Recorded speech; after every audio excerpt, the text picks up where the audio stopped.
పట్టుకో డబ్బు చేతిలో ఉన్న పని చేయాలి చెప్పడానికి వచ్చేసి.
శివాజీ చేతుల కత్తిని చూడు, శివాజీ చేతుల కత్తిని చూడు.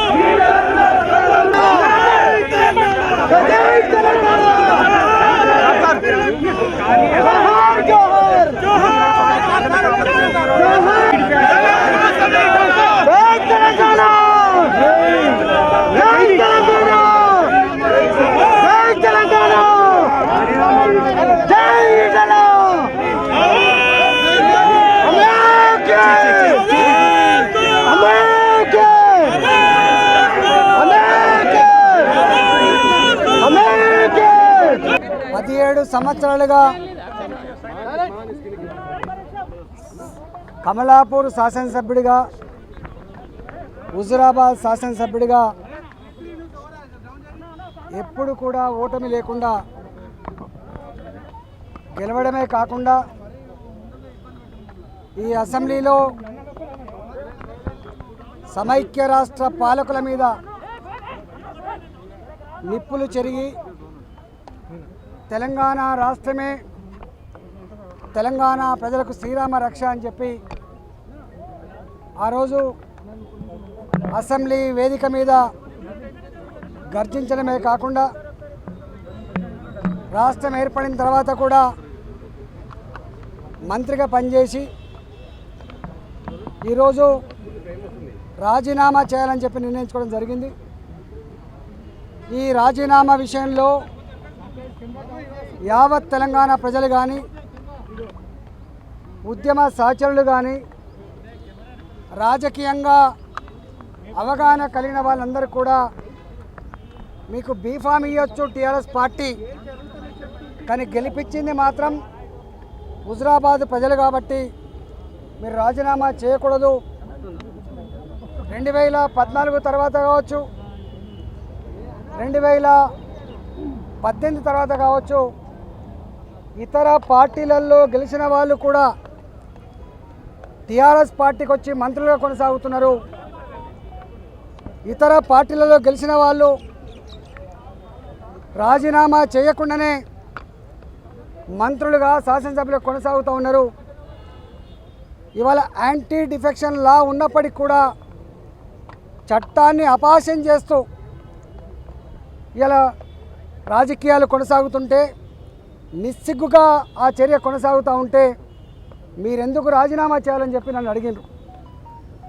అంతేకాదు కేసీఆర్ దగ్గర వందల వేల కోట్ల రూపాయలు ఉన్నాయి. ఎక్కడ బై ఎలక్షన్స్ వచ్చినా కూడా డబ్బును నమ్ముకోవడమే కాకుండా అధికార దుర్వినియోగానికి పాల్పడి ప్రజల్ని మాయ చేసి గెలుస్తూ ఉన్నారు. కాబట్టి మనమెందుకు ఆ ట్రాప్లో పడాలనే చర్చ కూడా జరిగింది. కానీ వాళ్ళ వందల వేల కోట్ల రూపాయలు ఉన్నప్పటికి కూడా ఇవాళ నాలాంటి బిడ్డ మీద ఈ ప్రభుత్వం తీసుకున్న చర్య కానీ, ముఖ్యమంత్రి అవలంబిస్తున్న నియంత్రిత ధోరణి కానీ తెలంగాణ ప్రజలందరూ కూడా చీకొట్టడమే కాకుండా అసహించుకుంటూ ఉన్నారు. నేను ఒకటే తెలంగాణ ప్రజానీకానికి, ఉద్యమ సహచరులకు, ప్రజాస్వామిక కాముకులకు నా వెలువిషర్కి విజ్ఞప్తి చేస్తూ ఉన్నా. ఈరోజు జరిగేటువంటి హుజురాబాద్లో జరిగే ఎన్నికల సంగ్రామం అనేది కేవలం హుజురాబాద్ ప్రజలకు మాత్రమే కాకుండా వాళ్ళకు తోడుగా అండగా ఉండేటువంటి యావత్ తెలంగాణ ప్రజలకు కేసీఆర్ కుటుంబాన్ని జరిగేటువంటి ఘర్షణలాగా ఇవాళ ఉండబోతుందని చెప్పి మనం చేస్తూ ఉన్నాం. మొన్ననే చెప్పినట్టుగా హుజురాబాద్ నియోజకవర్గంలో జరిగే సంగ్రామం కురుక్షేత్ర సంగ్రామం జరగబోతూ ఉంది. కౌరవులకు పాండవులకు అక్కడ యుద్ధం జరగబోతూ ఉంది. ఆ యుద్ధములో అంతిమంగా తెలంగాణ ప్రజలు మాత్రమే విజయం సాధిస్తారు. హుజురాబాద్ నియోజకవర్గ ప్రజలు మాత్రమే యావత్ తెలంగాణ ప్రజల యొక్క ఆత్మగౌరవ బావుట ఎగిరేసే ప్రయత్నం చేస్తారని చెప్పి ఆ విశ్వాసంతో మాత్రమే గత నెల రోజులుగా మాతో 20 సంవత్సరాల కాలం పాటు నియోజకవర్గంలో నాయకులుగా ఉన్న వాళ్ళను, కార్యకర్తలుగా ఉన్న వాళ్ళను, అదే ప్రజలను కూడా నేను అడగడం జరిగింది.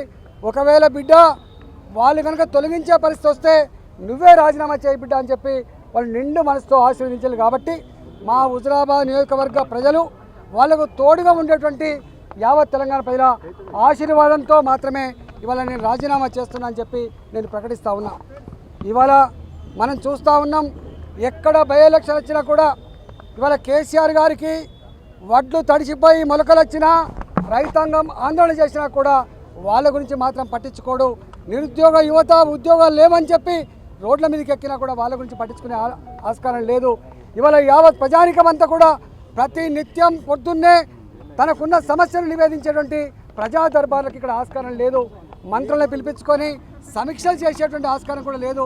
ఇవాళ కరోనాతో వందల మంది, వేల మంది చనిపోయినా, లక్షల మంది హాస్పిటల్ పాలై కోట్ల రూపాయలు ఖర్చు పెట్టినా కూడా వాళ్ళ గురించి సమీక్షించుకునేటువంటి ఆస్కారం ఆయనకు ఉండదు. కానీ ఇవాళ ఎట్లా ఎమ్మెల్సీ ఎన్నికల్లో డబ్బు ఖర్చు పెట్టి 100 కోట్లు ఖర్చు పెట్టి ఎట్లా గెలవాలి, 200 కోట్లు ఖర్చు పెట్టి ఎట్లా గెలవాలి, ఇవాళ ఈటల రాజేందర్ని ఎట్లా చక్రబంధంలో ముంచాలని చెప్పి యావత్ పోలీస్ స్టేషన్లని, అధికార యంత్రాంగాన్ని ఇవాళ ఒక్క మాటలో చెప్పాలంటే 100 కోట్ల రూపాయల అక్రమ సంపాదనతో, అధికారుల దుర్వినియోగంతో ఇవాళ మా కార్యకర్తలు భయభ్రాంతులకు గురి చేసే ప్రయత్నం చేస్తూ ఉన్నారు.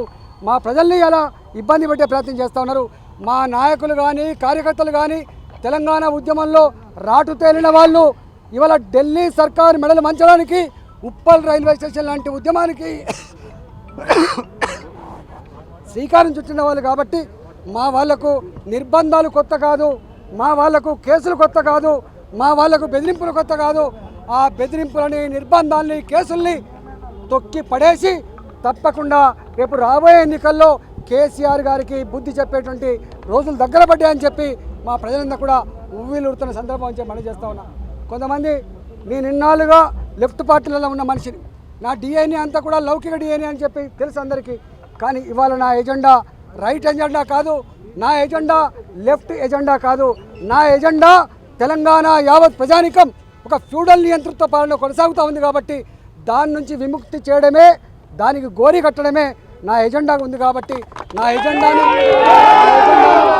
ప్రజలు హర్షిస్తారని, అర్థం చేసుకుంటారని చెప్పి మనం చేస్తా ఉన్నాం. ఇవాళ చాలామంది నా వెల్విషర్స్, ప్రొఫెసర్లు నాకు ఫోన్ చేశారు, బిడ్డ నువ్వు ఎందుకు అట్లా పోతా ఉన్నావు, నీ మీద గురుతరమైన బాధ్యత ఉంది, నువ్వు ఒక గొప్పగా పార్టీ పెట్టి నడిపించచ్చు కదా అని చెప్పిండ్రు. కానీ వాళ్ళందరికీ కూడా నేను వినమ్రంగా విజ్ఞప్తి చేస్తున్నా, నేను గతాన్ని ఒకసారి గుర్తు చేస్తున్నా.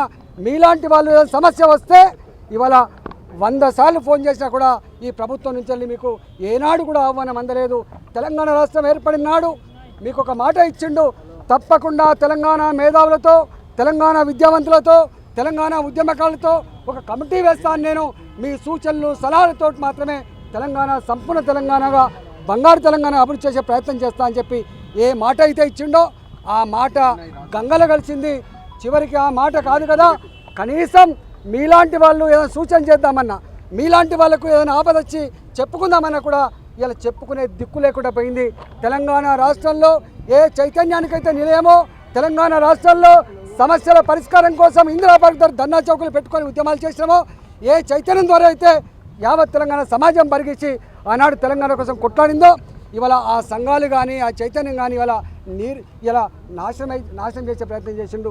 చైతన్యం తెలంగాణలో ఉండొద్దు, సంఘాలు తెలంగాణ ఉండొద్దు, ఐక్యత తెలంగాణ ఉండొద్దు. నేను ఒక చక్రవర్తిలాగా పరిపాలించుకోవాలి, నా తర్వాత నా కుటుంబ సభ్యులు పాలించినటువంటి ఒక ఫ్యూడల్ మనస్తత్వం ధోరణి తప్ప ఇక్కడ ప్రజాస్వామిక వాతావరణం లేదు. ఇవాళ కొనసాగుతున్న ఎమ్మెల్యేలకు, కొనసాగుతున్న మంత్రులకు, కొనసాగుతున్న పార్టీ సహచరులకు వాళ్ళకి అన్ని విషయాలు తెలుసు. అప్పుడప్పుడు అక్కడక్కడ నాలాంటి వాడిని గొంతెత్తినప్పుడు కొంత గౌరవం దొరకవచ్చు, కానీ అది పర్మనెంట్ మాత్రం కాదు. వాళ్ళ అంతరంగంలో ఏముందో మాకు తెలుసు. కాబట్టి ఇవాళ తెలంగాణ వ్యాప్తంగా ఉన్నటువంటి ఉద్యమకారులారా, తెలంగాణ వ్యాప్తంగా ఉన్నటువంటి చైతన్య పరులారా, రేపు హుజరాబాద్లో తప్పకుండా ఇవాళ గెలుపు నా గెలుపు కాదు. 6 సార్లు ఇప్పటికే ఎమ్మెల్యే గెలిచిన, 7 సంవత్సరాల కాలం పాటు మంత్రిగా కొనసాగిన, ఇంతకంటే గొప్ప పదవి ఏం లేదు. కానీ ఇవాళ డబ్బుకి, కేసీఆర్ అహంకారానికి, తెలంగాణ ఆత్మగౌరవానికి, ఈ కేసీఆర్ గారి ప్రభుత్వానికి మధ్య జరిగేటువంటి ఈ పోరాటంలో మీరందరూ కూడా మా హుజరాబాద్ ప్రజలకి ఇవాళ సంఘీభావంగా ఉండండి, వాళ్ళకు స్ఫూర్తినిచ్చేదిగా ఉండండి, తెలంగాణ ఆత్మగౌరవ బావుటం నిలిపే ప్రయత్నం చేయమని చెప్పి కోరుతున్నా. ఇవాళ అమెరికాలో ఉన్నా, దుబాయ్లో ఉన్నా, లండన్లో ఉన్నా, బొంబాయిలో ఉన్నా, సూరత్లో ఉన్నా, హైదరాబాద్లో ఉన్నా, ఇవాళ ఆస్ట్రేలియాలో ఉన్నా, ఎక్కడ ఉన్నప్పటికీ కూడా మీరు మీ ఊర్లలో ఉంటుండే మీ చుట్టాలకు కానీ, మీ ఊర్లో ఉన్నటువంటి బంధువులకు కానీ, మీ మిత్రులకు కానీ వాళ్ళకు ఫోన్ చేసే ప్రయత్నం చేయండి. ఇప్పటికే చేస్తూ ఉన్నారు. రాజేంద్ర గారిని గెలిపించుకోవాలి సుమా అని చెప్పి ఏదైతే ఇలా చేస్తూ ఉన్నారో ఆ చైతన్యాన్ని, ఆ స్పృహను మర్చిపోకూడదని చెప్పి నేను వినమ్రంగా విజ్ఞప్తి చేస్తున్నా. నేను ప్రకటిస్తూ ఉన్నా, రాబోయే కాలంలో కూడా ఇప్పుడు ఎట్లయితే లౌకికంగా ఉన్నాడో, ఇప్పుడు ఎట్లయితే అందరి మనిషిగా ఉన్నాడో, పొత్తుల సర్దిలాగా ఉన్నాడో, రాజకీయాలకు తావు లేకుండా, నాకు ఏ మతం వాళ్ళు వచ్చినా, ఏ కులం వాళ్ళు వచ్చినా కులంగా చూడలేదు, మతంగా చూడలేదు, మనిషిగా చూసే ప్రయత్నం చేసిన, రాబోయే కాలంలో కూడా తప్పకుండా ఆ మనిషిలో ఉన్న కష్టాన్ని చూసే ప్రయత్నం చేస్తా, ఆ మనిషిలో ఉండే కన్నీళ్ళను చూసే ప్రయత్నం చేస్తా. ఈ రాష్ట్ర ప్రజానికం ఏ ఆత్మగౌరవం కోసం అయితే ఆరాటపడుతుందో ఆ ఆత్మగౌరవ పోవడంలో తప్పకుండా నా వంతు ప్రయత్నం చేస్తా అని చెప్పి మీ బిడ్డగా ఇవాళ ప్రమాణం చేస్తున్నా అని చెప్పి ఇవాళ సెలవు తీసుకుంటున్నా. ఏ అమరవీరులు, ఏ తెలంగాణ అమరత్వం అయితే ఒక గొప్ప తెలంగాణ కావాలని కోరిండ్రో, 69 ఉద్యమాల్లో కావచ్చు, ఇతర సందర్భాల్లో కావచ్చు, మొన్నటి జరిగిన సంఘటనలు కావచ్చు, అమరులైనటువంటి అమరవీరుల కుటుంబాలకు ఇలా నివాళులు అర్పిస్తూ అమరవీరుల సాక్షిగా తప్పకుండా ముందుకు పోతా అని చెప్పి మీకు హామీ ఇస్తూ సెలవు. జై తెలంగాణ.